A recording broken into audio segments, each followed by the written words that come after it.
We are called by God. We are united in spirit. We are bound together in peace. We are one body. We are one spirit. We are open hands. We are full hearts. We are ready. We are ready to see your kingdom come on earth as it is in heaven. We are set free. We are mighty in the face of injustice. We are apostles. We are prophets. We are evangelists. We are disciples. We are a chosen generation. We are called to adventure. We are faithful. We are gifted. We are blessed. We are loved. We are his hands and feet. We are courageous. We are present.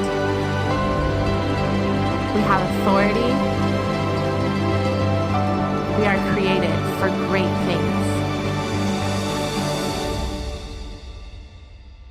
We are the church.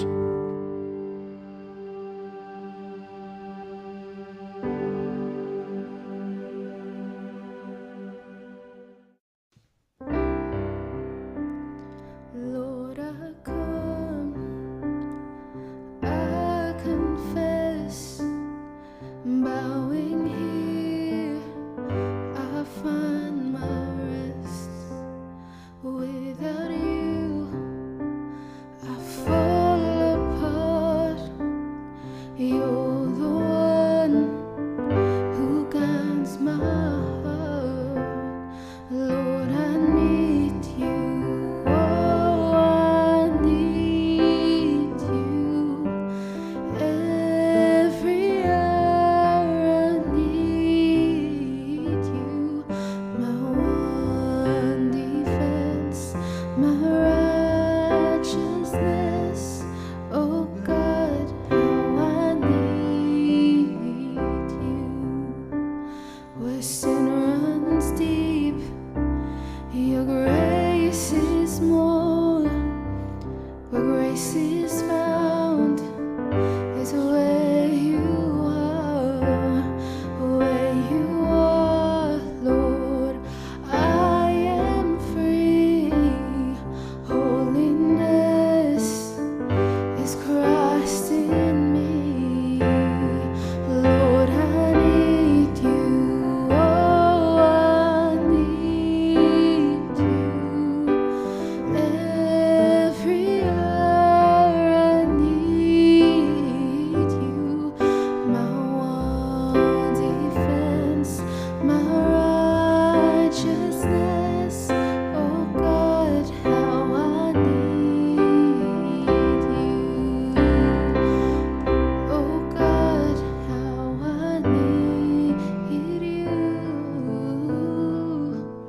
Oh God, how I need you.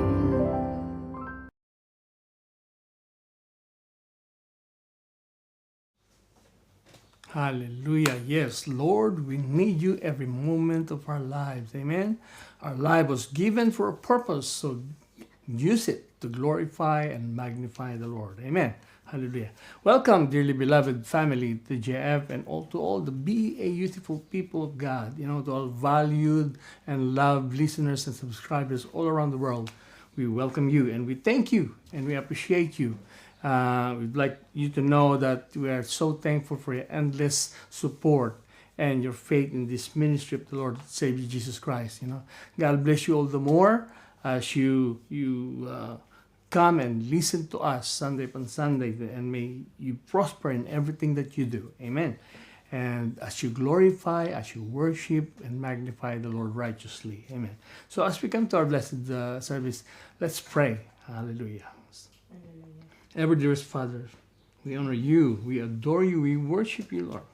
We are your children, and we come to you in humility and yet proud to say that you are our God, and we are your children. We are your people, your chosen ones. Father, we are so thankful and grateful indeed as we are here today again in this holy and blessed home of the Capitans, Lord. Bless the whole family, Brother Dave, Sister Diane, Sister Joanna, and our blessed little angel, Brother Jonathan. We ask and pray that may your precious Holy Spirit fill this holy place, Lord, for your glory and honor alone. Pour out your abundant and overflowing blessings to the whole family of the TGF as we avail our time, our money, ourselves serving you, Lord. Let your precious Holy Spirit have his way, God, all the way, Lord. Father, lead us to your truth. We pray for your anointing upon your precious words. Oh, hallelujah. Anoint our dear sister Serena, her mouth, her lips, oh God, that she may only share your precious truth. Let your Holy Spirit teach us all, guide us, and nourish us all with your precious words as we earnestly listen, we seek and meditate on them, Lord. Your words are our path to our salvation. Yes, Lord, we claim salvation and deliverance for all those who hear and respond to your call, O God. Deliver those who seek your refuge away from the devil's trap and deception, that they may be saved. Also, we pray and claim healing for all our brothers and sisters who are sick right now. We claim total, complete healing in the name of our Lord and Savior Jesus Christ, the name above all names, Lord. Father, we also pray for more patience, more faith, Lord, as we wait for that perfect time and perfect place, O God, with regard to the place you're giving us. We thank you and claim it, Father, in Jesus' most wonderful name. Dear Father, bless our family, the TGF, in Kenya as well, Lord, led by our brother, Pastor Dennis, O God, and Sister Marcy and the elders there, Lord. Thank you, Lord, for we know that you are the one who comforts them and who you are the refuge of our brothers and sisters in Kenya, Lord. And we thank you for the blessings and provisions that you will provide and providing towards them, especially your precious children under their care, Lord. Father, we pray that your precious Holy Spirit will help us to always trust and obey all your commands, especially in reading the Bible, your precious words, your revelation, your will, Lord. Written, let us write them on the tablets of our hearts, applying them in our daily walk with you. We may overcome, we may endure, and we may have the power to say no to sin, Panginoon. Let holiness and righteousness be in our hearts, mind, and soul all the time. That wellness and goodness will be with us to follow us forever. Oh Father, keep and hold this precious family together, Lord, at TGF. We are yours forever. We belong to you. We are your children, your people, and you are our sovereign God. And as we gather here, sincerely believe that you are truly in our midst, and we pray all the things that we'll be doing today will please and glorify you alone and completely. We praise and worship you, Lord. We give you glory.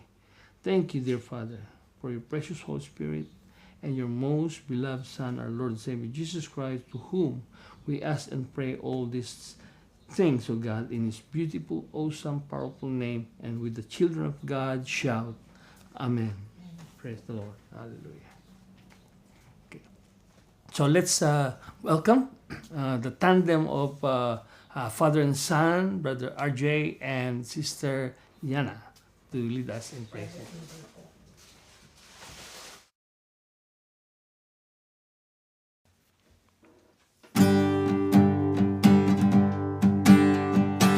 Jesus loves me, this I know, for the Bible tells me so. Little one can they be low, they are weak, but he is strong. Yes, Jesus loves me. Yes, Jesus loves me. Yes, Jesus loves me. The Bible tells me so. Jesus loves me, he will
been held in your hands from the moment that I wake up until I lay my head.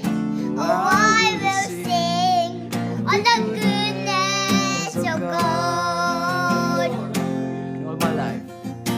And all my life you have been faithful.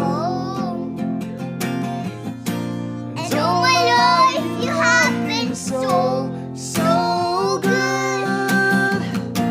And every breath that I am able, oh, I will sing of the goodness of God. I love your voice. I love your voice. You have led me through the fire, the darkest night. You are close like no other. I've known you as a father. I've known you as a friend.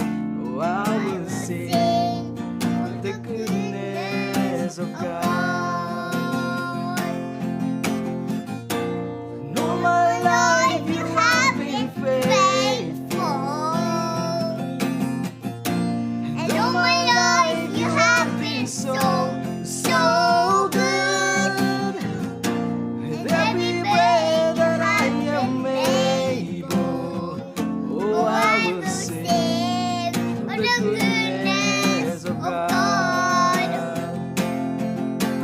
'Cause your goodness is running after, it's running after me. 'Cause your goodness is running after, It's running after me. with my life laid down, I surrender now. I gave you everything. 'Cause your goodness is running after, It's running after me. and all my life you have been faithful. And all my life you have been so, so good. With every breath that I am able, oh, I will sing of the goodness of God. Oh, I will sing of the goodness of God. Oh, I will sing of the goodness of God.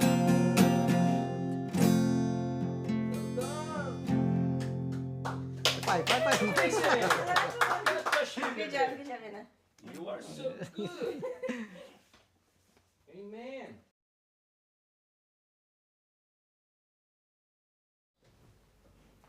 Hallelujah. Praise the Lord. Yes, we will sing of your goodness, O God, because we have lived in your goodness, O God. Hallelujah. Praise the Lord. Praise the Lord. So let's come to our tithes and offerings, honoring and pleasing God. Let me ask, is your heart in your giving and offering?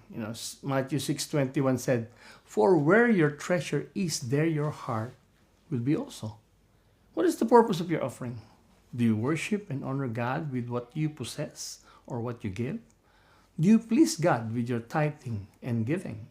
2 Corinthians 9:6-7 said, "But this I say, he who sows sparingly will also reap sparingly, and he who sows bountifully will also reap bountifully.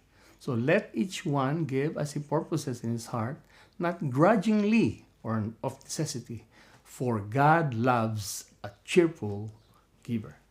God not only teaches us generosity, but wants us also to be cheerful and willing in our giving, having the very purpose of glorifying and honoring Him with what we give.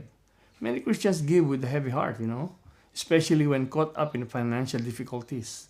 And this is one of those struggles and troubles that Satan gives to Christian, financial and material persecution, testing every Christian faith between money and God, where the Bible says that the strongest or the most counterpart of God in man's heart is money. Satan aiming to destroy their faith in God. Satan persecutes and brings troubles and unfavorable situation to Christians financially. And if you're not faithful in your tithing and offering, then the protection of God will not be with you, as He promised to those who are faithful in tithes and offering, in tithing. Simply because you're robbing Him. That's what Malachi 3:10-11 said. Bring all the tithes into the storehouse, that there may be food in my house. And try me now in this, says the Lord of hosts, if I will not open for you the windows of heaven and pour out for you such blessings, that there will not be room enough to receive it. And this is the protection. And I will rebuke the devourer for your sake, which is Satan, so that he will not destroy the fruit of your ground, nor shall the vine fail to bear fruit for you in the field, says the Lord of hosts. Many unfaithful Christians fall in this testing of Satan, simply because they really don't trust and obey God, His words. God said He will provide. God said He will never leave you nor forsake you. God said all other things that shall be added unto you. As you trust and obey His command, even in your tithes and offerings, which says you will have an overflowing blessing and you'll be protected, you should take the word of God for it. And many also don't give due reverence in giving to God. Do you truly know and believe who God is? Do you revere and honor Him rightfully in your giving? Don't give like Cain, who don't know how to honor and glorify God. In Genesis 4:3-5 said, and in the process of time it came to pass that Cain brought an offering of the fruit of the ground to the Lord. Abel also brought up his firstborn and his flock of their fat. And the Lord respected Abel and his offering because it is righteously done. He honors and gives glory and reveres God as who He is. But He did not respect Cain and his offering, and Cain is very angry and his countenance fell. Why? Because he don't know how to honor God who He really is. Why God doesn't accept all offerings? Genesis 4:6-7 said, so the Lord said to Cain, why are you angry? Why has your countenance fallen? If you do well, will you not be accepted? Now I'm asking you, Christians, are you doing well with your offering? Because if you do not do well, then sin lies at the door, the Bible says, and its desire is for you, but you should rule over it by doing it right. Obviously, if we as Christians don't give in accordance with what God requires, then certainly we are sinning against Him. So eventually, what you offer is unacceptable. And as I always say, God has standard in everything that He wanted to be followed. And that standard is called righteousness. Complete and total obedience to His commands and instructions. Giving what is right and due to God, that's what God says. If you do well, will you not be accepted? Of course you will be, if you do well, meaning right. Do you always honor God with what you have and possess righteously, or you just give whatever whenever you decide? Don't forget that He owns everything in this world. Basically, nothing belongs to us. We are all just stewards of God's possession. And our generous God let us have 90% of what He owns for us to enjoy. Have you ever thought that your scarcity or financial struggle can be caused by your improper giving and honoring to God? Maybe you're not honoring Him righteously in your giving. That's why you're struggling financially. Proverbs 3:9-10 said, honor the Lord with your possessions and with the first fruit of all your increase. So your barns will be filled with plenty and your vats will overflow with new wine. When it comes to giving, I always make sure that I always please the Lord with what I give, according to His standard and will, of course, and having the cheerfulness and willingness in my heart, committing unto Him what I give. Remember, we are giving to glorify God, not man. We give to God, not to man.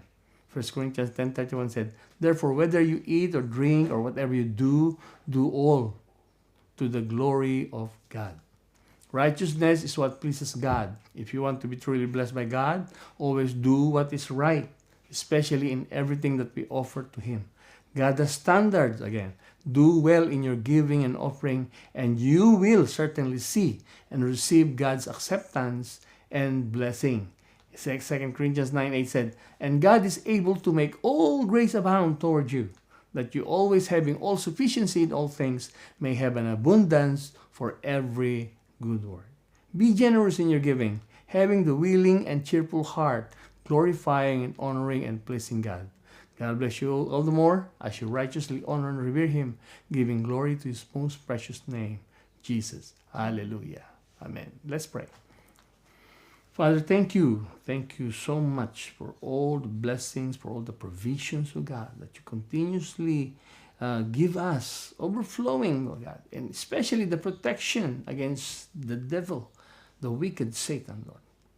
Thank you, Lord, and help us to continuously honor and glorify you righteously as you will. Father, we thank you and we believe and trust your words, oh Lord. And help us, oh God, all the family, the TGF, oh God, to really completely and totally follow, God, your words, Father. We pray. And may the money that will be collected will only be used for the furtherance of your kingdom and for the needs of your people. God bless all the faithful tithers. Praise you in Jesus' name we say, Amen. So stay tuned and, relax and sit back as we welcome our dear Sister Sorina to deliver the precious words of God to you. God bless you.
Magandang buhay and a very blessed afternoon to everyone.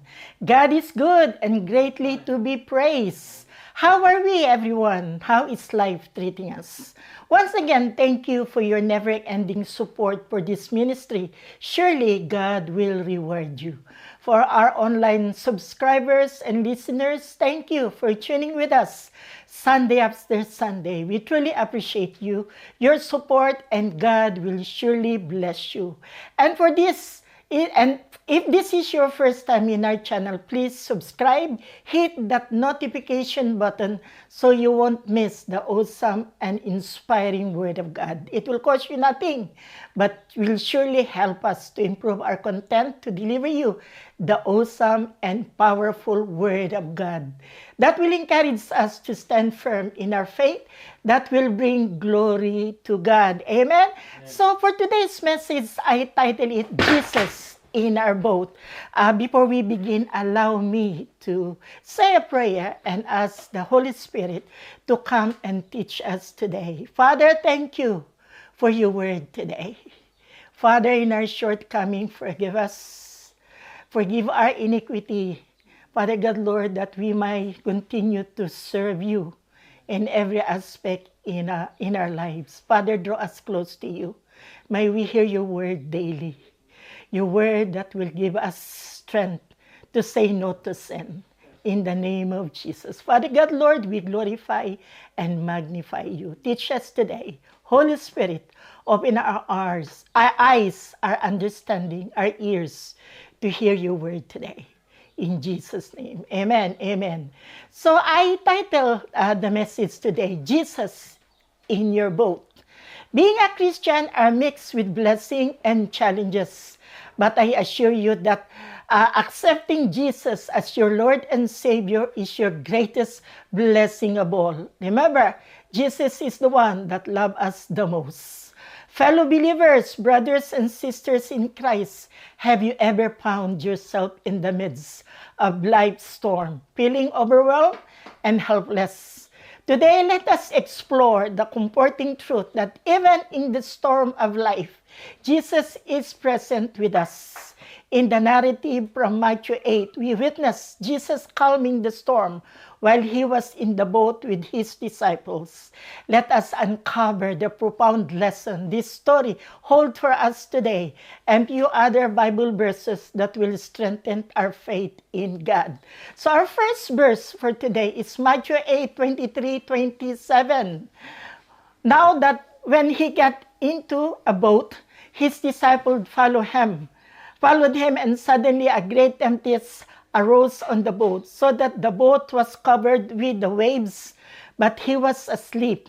Then his disciples came to him and awoke him, saying, Lord, save us, we are perishing. But he said to them, why are you fearful, O you of little faith? Then he arose and rebuked the wind and the sea, and there was a great calm. So the men marveled, saying, who can this be, that even the winds and the sea obey him?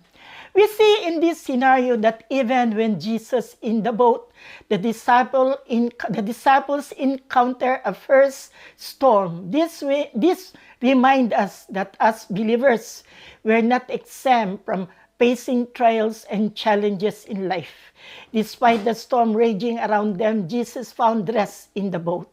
Similarly, we are called to find peace and rest in Christ, even in the midst of life's storm. Our trust in Him enables us to navigate through difficult circumstances with sense of calm assurance. Our journey in Christianity can be challenging, especially in times of tribulation. When the disciples cried out to Jesus in fear and said, Lord, save us, we are perishing. But he said to them, why are you fearful, O you of little faith? He responded by rebuking the wind and the waves. The disciple marvel at Jesus' power to calm the storm with just a word. Likewise, we should stand in awe of his authority over nature, circumstances, and every aspect of our lives. In times of trouble, we have Jesus as our ever-present help and refuge. We can turn to him in prayer and knowing that he hears and answers us. At James 1:2-8, it reads, my brother, count it all joy when you fall into various trials, knowing that the testing of your faith produces patience. But let patience have its perfect work, that you may be perfect and complete, lacking nothing. If any of you lack wisdom, let him ask of God, who gives to all liberally and without reproach, and it will be given to him. But let him ask in faith, with no doubting. For who doubt is like a wave of the sea, driven and tossed by the wind. For let not man suppose that he will receive anything from the Lord. He is double-minded man, unstable in all his ways. It is evident that our brother James wants us to reframe our understanding of life and many other various trials. He wants God's people to have godly wisdom and a new perspective so that when trials come, they may view them with their spiritual eyes so that they may even become productive rather than destructive. He is saying that to count it all joy when you fall into various trials, knowing that testing of your faith produces patience. To know that a gold can be genuine, it needs to be tested in fire. In our daily walk with Jesus, how do people perceive us? Do we talk the talk but don't walk the walk? How patient are we when we get provoked, when we don't get things our way? Apostle James says that we count it all joy when we fall into various trials so that they may produce steadfastness and patience. This steadfastness is to have fuller effect, which is that you may be perfect and complete, lacking nothing. The idea here is that you are not half the man you ought to be. So your perseverance will complete its work in you in order to be complete in Christ. Kailangan po yung perseverance will be complete in us in order for us to be complete in Christ. James 1:12, it read, "Blessed is the man who endures temptation, for when he has been approved, he will receive the crown of life which the Lord had promised to those who love him." In times of temptation, blessed is the man that endures. It connects us to the heart of God. Our ability to remain faithful to God even in hard times of life. Those true and faithful Christians who truly love God, trust Him, and those who truly trust Him continue to obey even when life gets hard. The crown of life, or more accurately, the crown that consists of life is clear understanding of eternal life in Christ, which God promised to His people. It suggests the idea of God welcoming us at the finishing line and crowning us with the honor, blessing, and life that is everlasting. At 1 Peter 1:6-7, "In this you greatly rejoice, though now for a little while, if need be, you have been grieved by various trials, that the genuineness of your faith, being much more precious than gold, that perishes through its testing by fire, may be found to praise, honor, and glory at the revelation of Jesus Christ." The Apostle Peter is addressing the early Christians who are facing trials and suffering for their faith. He encouraged them to rejoice even in the midst of their trials, because their faith in Christ is being tested and refined, just like gold is tested and refined in fire. Peter is pointing out that the various trials where we will inevitably face in this life can be ground for rejoicing, because they revealed what already been worked in our soul by God because of Jesus through the Spirit. Every trials we encounter should be overcome in order to reveal the genuineness of our faith, to prove that by God's power, His people can withstand the test. There's no need to despair. True faithful followers of Christ are able to endure such time because the Lord loves His children, and we can trust God because our lives is in His hand. At 1 Peter 4:12-13, it reads, "Beloved, do not think it is strange concerning the very trials which is try you, as though some strange things happen to you, but rejoice to the extent that you partake of Christ's suffering, that when His glory is revealed, you may also be glad with exceeding joy." Most new believers often wonder the moment when they receive Christ and encountered trials after trials, as though some strange things happen. As Christian, must trust the process that something is happening in His spiritual realm. Gold tested in fire comes out of it proved pure. Your true faith put through this suffering comes out proved to be genuine. God's glory will be magnificently reflected in the mirror of our faith. We can trust God knowing as we become partaker of Christ's suffering, His glory will be revealed and will be experienced, one and hope for one and rejoice in one, that we may also be glad with exceeding joy. Remember, the joy of the Lord is our strength. At Matthew 11:20-30, it reads, "Come to me, all you who labor and heavy laden, and I will give you rest. Take my yoke upon you and learn from me, for I am gentle and lowly in heart, and you will find rest for your soul. For my yoke is easy and my burden is light." For true and faithful believers, trials we encounter are never easy. We are encouraged to come to Jesus when we are heavy laden. It is an open call to those who are struggling and weighed down of life burdens. We need God's grace and strength because we cannot do it in our own. He promised rest for our soul and lighten our yoke. This means to enter into submission to His will, to turn over our control of our lives into His hand, who will gladly take away our burden and give us peace that this world cannot give. For hurried and rushed Christian, those are refreshing words. Weary and burdened, sadly even Christian, is how many of us would describe ourselves. That makes this invitation and the meaning even more enticing. This verse is a breath of fresh air. At 1 Peter 5:10-11, it reads, "But my God of all grace, who called us to His eternal glory of Christ Jesus, after you have suffered a while, perfect, establish, strengthen, and settle you. To Him be the glory and the dominion forever and ever. Amen." Peter make it clear that suffering was inevitable, unavoidable, and inescapable. Suffering of true and faithful Christian is not a matter of choice, but as certain consequences of our faith in Christ.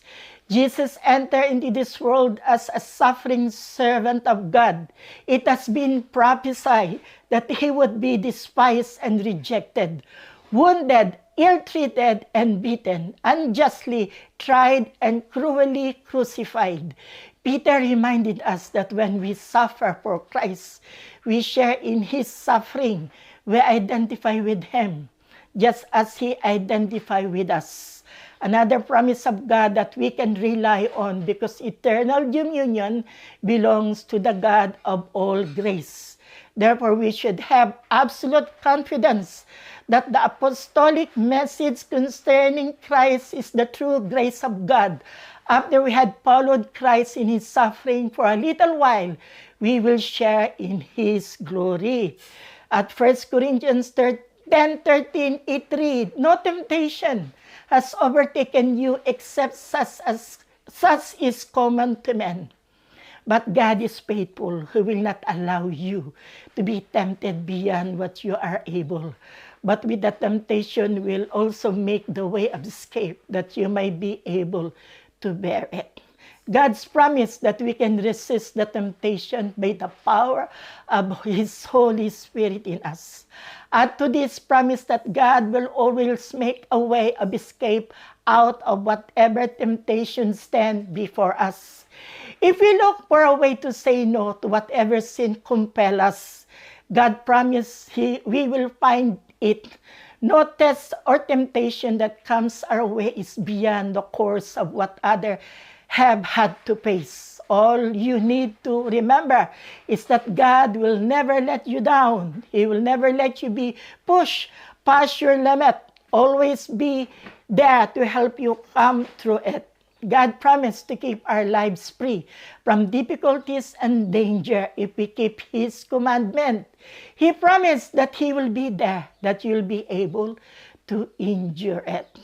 At 2 Corinthians 12:9, it reads, "And He said to me, my grace is sufficient for you, for my strength is made perfect in weakness. Therefore, most gladly I will rather boast in my infirmities, that the power of Christ may rest upon me." This is Paul. In Paul's case, God told Paul His grace are more than enough that his power was made perfect in Paul's weakness.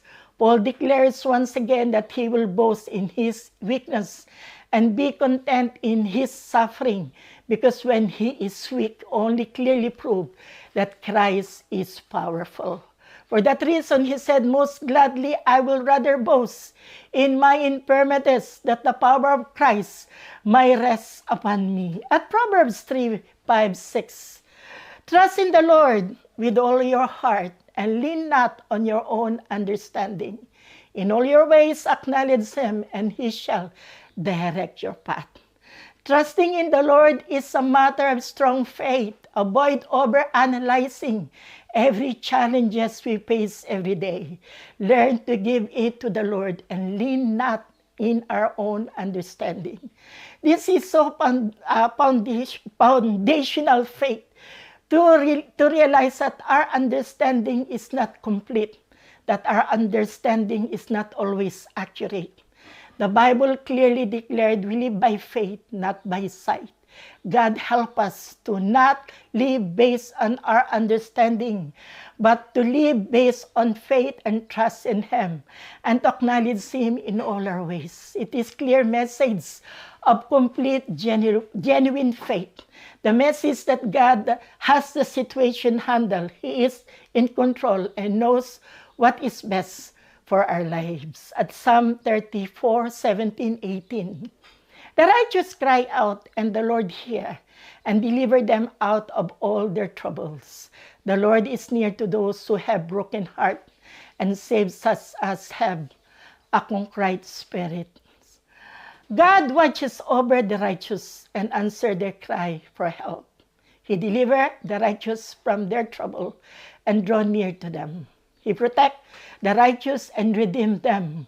On the other hand, He opposes the wicked and condemns sin in them. This particular verse means that God is close to those who are brokenhearted. He saves those who are humbly sorry for their sin. The Lord is near to the brokenhearted, and He saves those crushed in spirit. At Revelation 2:10, do not fear any of these things which you are about to suffer. Indeed, the devil is about to throw some of you into prison, that you may be tested, that you will have tribulation 10 days. Be faithful until death, and it will give you the crown. And I will give you the crown of life. We have heard of those true and faithful believers that encounter imprisonment and death. The devil will be responsible for this hateful treatment. But Jesus told the believers not to fear. Early in His earthly ministry, Jesus had counseled, do not fear those who kill the body, but cannot kill the soul. Rather fear Him who can destroy both soul and body in hell. The reference for that is Matthew 10:28. He continued to His counsel by asserting that our Heavenly Father's eyes is on the sparrow, and He values us more than many sparrows. True and faithful Christian will surely be persecuted for Christ's sake, and God promised to see us through persecution. Jesus promised He will never leave us nor forsake us. Therefore, we can say, I will not fear what men can do to me. I will close with this verse to remind us that God is near. Romans 8:28. And we know all things work together for good to those who love God, to those who are called according to His purpose. I like that song, when Christ is in the vessels, we can smile in the storm. For true and faithful believers, rest assured that Christ is in our boat. He will calm all the stormy wind of life. As we journey through life, encountering various storms and challenges, let us remember that Jesus is in our boat. He's the one that loves us the most. His presence brings peace, assurance, and divine intervention in the midst of adversity. May we have unwavering faith in His power and trust in His loving care. Let us find rest in Him, knowing that with Jesus in our boat, we can weather any storm that comes our way. And we know that all things work together for good to those that love God, who are called according to his purpose. Whatever the devil meant for evil, God will turn it around for our own good. Amen? Hallelujah. Let's pray. I hope you learn from the word of God. Father, thank you for your word. Real, oh God, that in times of adversity, in times of trouble, we know and believe that you are here with us. We thank you for your strength, that you are our refuge. Thank you, Lord, that we can run to you because you answer our prayer. Thank you, Lord, that although trials and tribulation come our way, we believe that you protect us if we obey your commandment. We thank you for your word today. Touch your people, Father God, Lord, even for those people that are watching and listening with us online. Thank you, God, that there's no distance in prayer.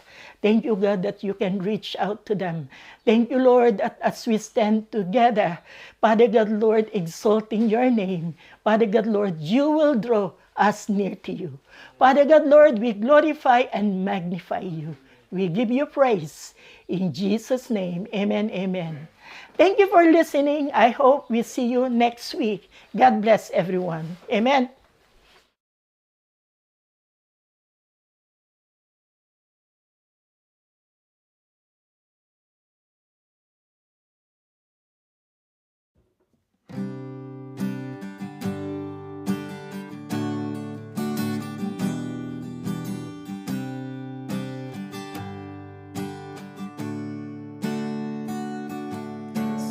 Lord, oh my soul, oh my soul, I worship His holy name. Sing like never before, and oh my soul, I'll worship your holy name. The sun